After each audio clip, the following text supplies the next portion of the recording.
OK. Là, c'est bientôt la rentrée. T'as des papillons dans le ventre, t'as vraiment hâte de savoir qui est dans tes cours. Mais pour que la journée de la rentrée se passe bien, t'as besoin de 3 choses. Ton horaire de cours, tout ton matériel scolaire et surtout, t'assurer que t'as pas oublié de mettre tes pantalons avant de partir de chez vous. Non, mais ris pas. Ça arrive à beaucoup plus d'étudiants que tu le penses. OK?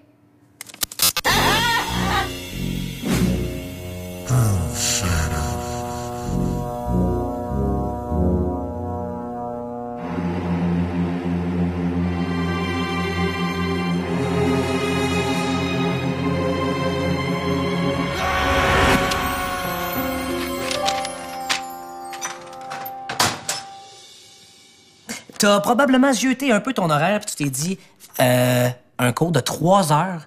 C'est complètement fou!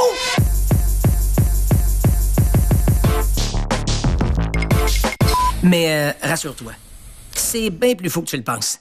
Un cours de 3 heures de théorie en classe exige 3 heures de travail personnel.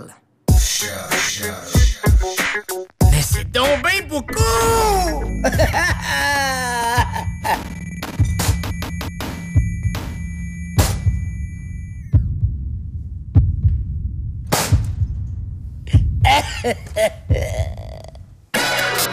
Au cégep, pour chaque heure de cours, tu dois travailler 1 heure à la maison. Donc, 10 heures de cours par semaine, 10 heures de travail à la maison, 40 heures de cours par semaine. Hey, oh, t'es fou! Prends pas 40 heures de cours par semaine. Les travaux à produire sont plus longs. Ils demandent donc plus de travail, plus de recherche, plus de rigueur, plus de planification, plus d'énergie, plus de papier, plus d'encre pour l'imprimante, plus de broches pour ta brocheuse. Bon, je pense que tu comprends l'idée.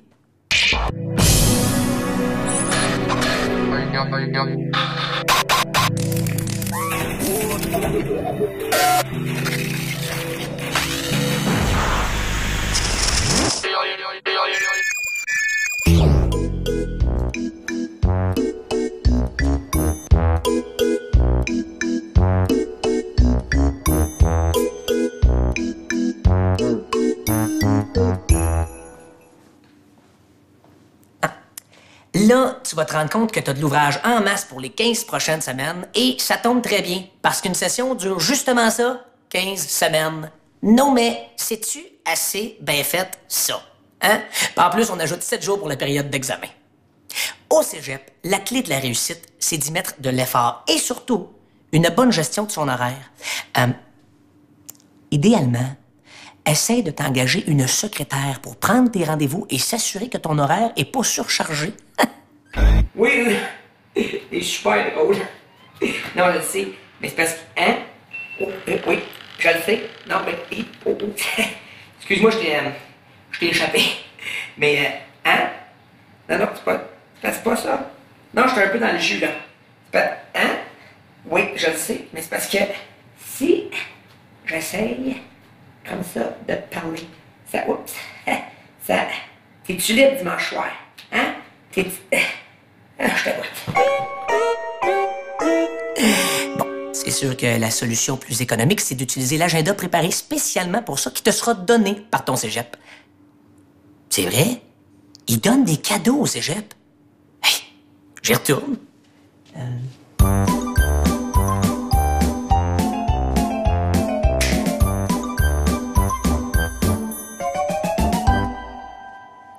Les profs te donneront un plan de cours dès la première semaine, donc tu sauras tout ce que tu as à faire durant la session. Moi, ce que je faisais, je remplissais mon agenda dès la première semaine.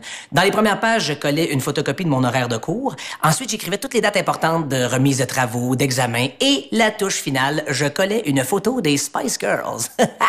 Stop right now. Thank you very much. I need somebody with... Oui, je commence à être vieux, hein?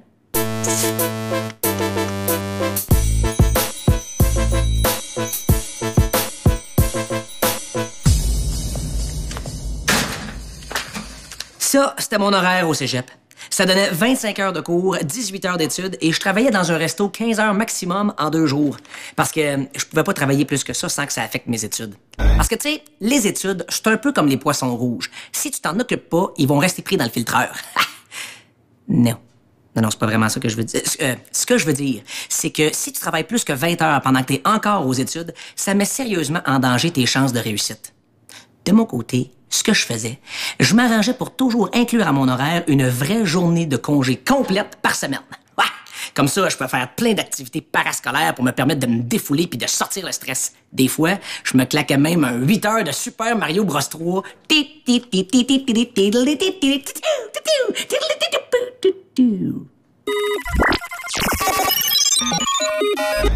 Ouais.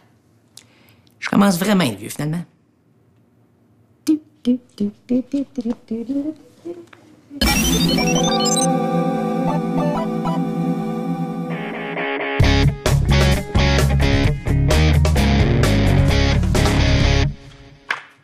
Ah! Ah ben, une photo de moi au cégep. Ouais, je portais fièrement la perruque. Et si j'ai un conseil à te donner, ne porte pas de perruque. C'est parce que j'avais un horaire tellement chargé, je ne pouvais pas prendre soin de mes cheveux. Parce qu'il faut pas que tu oublies qu'avec tout ça, il faut que tu trouves du temps pour manger, pour dormir, pour prendre l'autobus pour aller à tes cours et surtout, creuser. Hop, hop, hop, hop. Ça, cette cloche-là, c'est pas pour annoncer le début des cours. Non, ils font pas ça au cégep. C'est plutôt parce qu'ils veulent que j'arrête de parler de perruque et de crouse.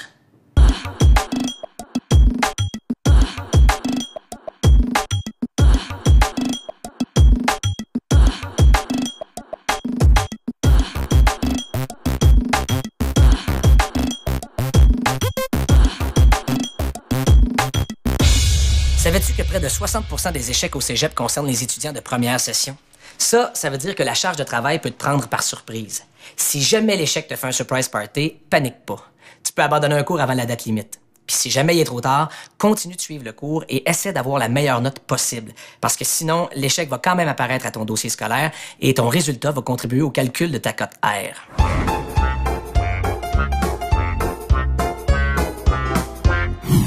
Un échec au cégep, c'est comme un tatouage. C'est pour la vie.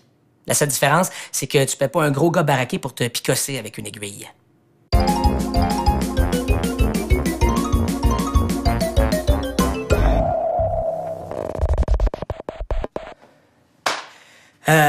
En tout cas, fais pas comme moi et arrive plus tôt à ta première journée pour pouvoir repérer tes salles de cours.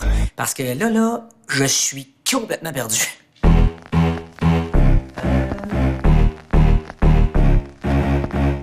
S'il vous plaît.